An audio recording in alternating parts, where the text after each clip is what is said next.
이 작가야, 궁금하다. 이 작가야, 문자 줄게. 질문다오.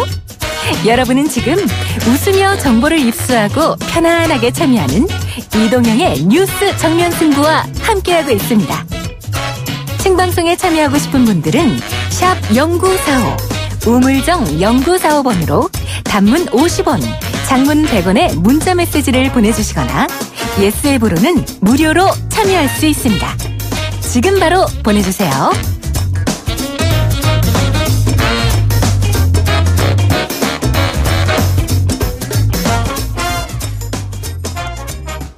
이어서 북한 관련 뉴스 잠시 해보겠습니다. 김영철은 숙청, 김혁철은 처형, 김여정은 근신. 오늘 한 일간지가 북한 소식통을 인용해 이런 내용을 보도했습니다. 청와대는 섣부른 판단이나 언급은 적절하지 않다면서 조심스러운 반응이었는데요. 이 뉴스를 어떤 관점에서 봐야 할지 전문가 의견 들어보겠습니다. 세종연구소 홍현익 외교전략실장 연결합니다. 실장님. 네, 안녕하십니까. 예, 하노이 북매담 관련자들에 대한 숙청 보도 어떻게 봐야 될까요? 네, 저도 아침에 그 신문 보고 깜짝 놀랐는데요. 일면 탑 기사로 그게 올라와 있는데, 예. 과거에도 최룡해가 뭐 혁명화 과정 들어가고 그랬을 때 혁명화 과정 들어간 건 맞지만 완전히 뭐 처형되거나 뭐 숙청됐다기보다 몇 달 근신하다가 다시 지금 2인자로 완전 2인자가 됐잖아요. 예. 그래서 약간 뭐 근신 중이라는 정도는 맞을 거라고 보여지는데, 왜냐면은 뭐 북한의 최고의 지존이고 오류를 범해서는 안 되는 수령이 오류를 범하게 만든 죄가 크다라고 하는 그런 체제 논리상으로 상당한 좀 정치적으로 좀 어려움에 있을 거라는 건 분명히 이제 그 추정이 가능한데요. 그런데 기사를 가만히 보면 그냥 대북 소식통이라고 돼 있어요. 예.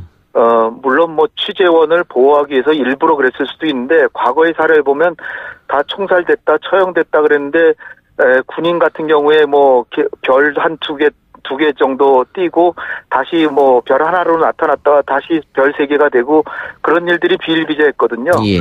그래서 지금 나온 사람들이 좀 어려움을 겪고 있을 거라는 거는 충분히 추정할 수 있는데, 그러나 그 보도 자체가 사실이라고 저는 믿기는 좀 어렵습니다. 예. 특히 김혁철 같은 사람은 처형했다라고 그러는데 스페인 대사 출신의 외교관이고 요번에 뭐 책임이 있다고는 하지만 제가 볼 때는 얼마 전에는 외무성에 복귀했다는 뉴스도 나왔고, 김영철 같은 경우는 당 부위원장에 임명됐고요. 당 전원회의에서. 그다음에 그 장관급인 우리나라로 국무위원이죠.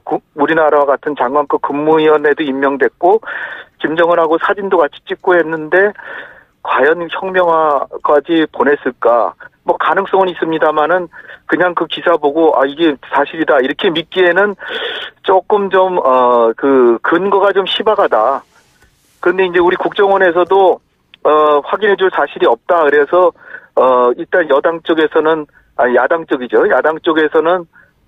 이게 국정원이 그것도 모르냐 이러는데 제가 보기에는 국정원 탓을 하기보다는 언론 보도가 제가 볼 때는 북한 소식통 정도라면 단신으로 처리해야지 이거를 사람들이 신문 받아들자마자 딱 보이는 일면 탑 기사로 올렸다고 하는 거는 과거에도 이런 기사들 많이 나왔는데 나중에 이제 그 사람이 다시 나타날 때 우리 신문이 상당히 그 오보를 했습니다. 이런 거 사과 보도한 거 제가 거의 못 봤거든요. 예, 사과한 적 없었죠. 그러니까 문제는 오늘 보도를 한 조선일보가 과거에 현송월 숙청됐다 이런 대형 오보를 썼던 그렇죠. 회사기 때문에 더더욱 그런데 뭐 현송월 오보뿐만이 아니죠. 리영길, 황병서 다 뭐 옛날에 한 번씩 오보를 냈었거든요. 맞습니다. 그래서 과연 이것이 어디까지 믿어야 하는지 제가 가장 그것도 궁금해서 한번 우리 실장님 연결해 봤습니다. 근데 실장님도 이걸 100% 믿어야 하는 건 아니다 이 말씀이네요.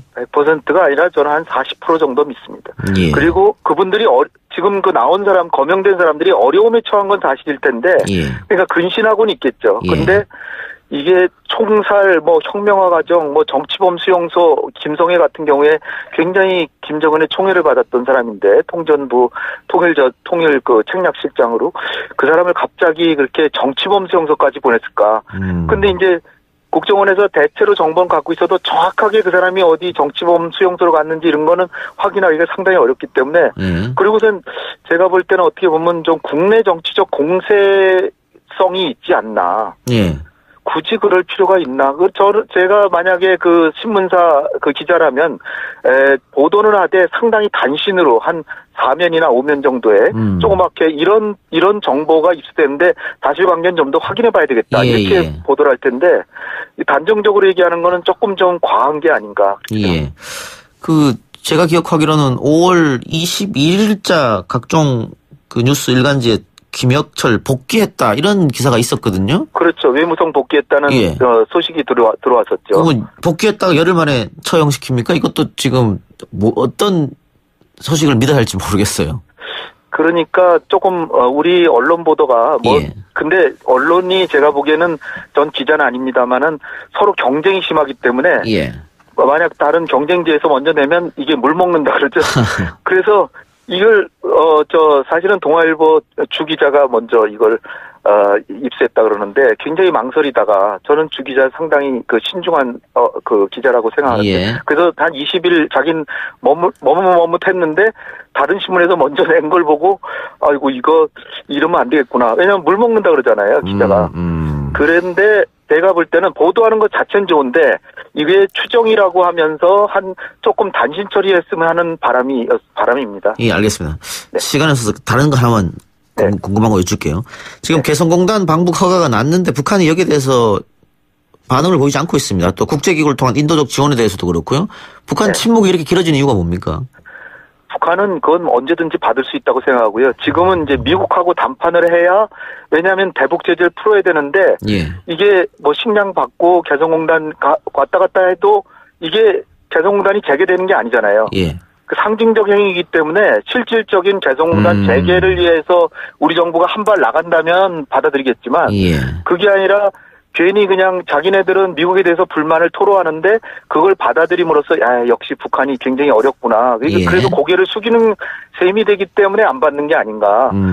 그러니까 제가 하노이 회담 때도 북한이 개성공단과 금강산 관광 재개를 얘기조차 안 했다는 거예요. 왜 그러냐면 이거는 남북 간의 문제고 그리고 유엔 안보리 제재 5개가 그게 풀리면 자동으로 개성공단과 금강산 관광은 된다.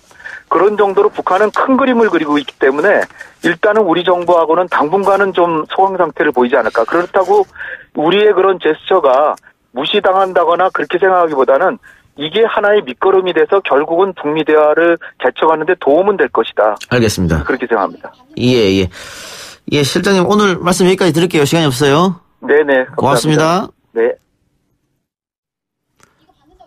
예, 지금 한국 헝가리 외교장관 공동 기자회견이 열리고 있는데 생방송 한번 들어보겠습니다.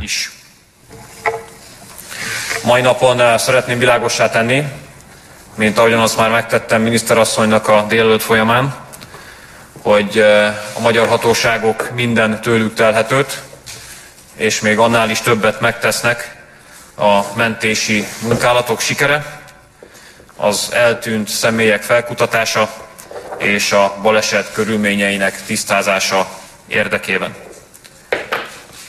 A mai napon reggel miniszterasszony érkezését követően a terrorelhárítási központ körülményeinek tisztázása érdekében. 자, 앞서 말씀드린 대로 지금 아마 헝가리어로 지금 브리핑을 열고 있기 때문에 어떤 내용이 좀 발표되고 있는지는 잠시 뒤에 저희가 확인되는 대로 여러분께 알려드리겠고요. 강경화 외교부 장관과 헝가리 페테르 시아르토 헝가리 외교부 장관이 공동 브리핑을 열고 있습니다. 앞서 강경화 외교부 장관 사고 현장을 둘러본 뒤에 외교 장관을 만나서 면담을 하고 이렇게 브리핑을 할 것이다 이런 예고된 상황이었는데요. 현재 브리핑이 열리고 있습니다. 공동 수색 작업 2시간 전부터 시작된 한국과 헝가리의 공동 수색 작업에 대한 앞으로 어떤 방향이랄지 총괄 지휘를 어디가 맡을지 수색 작업의 어떤 방향이랄지 그런 내용이 포함될 것으로 예상할 수 있겠습니다. 강경화 외교부 장관 우리 시각으로는 오후 4시죠. 현지 시각으로 오전 9시 정도에 도착을 해서 현지를 돌아보고 네. 전 헝가리 외교장관 네, 들으신 대로 헝가리어로 브리핑을 하고 있기 때문에 저희가 제대로 전달이 안 될 것 같습니다. 자세한 내용은 추후에 뉴스로 전달해 드리고요. 저는 1, 2부 순서 여기서 마치고 뉴스 듣고 다시 오겠습니다.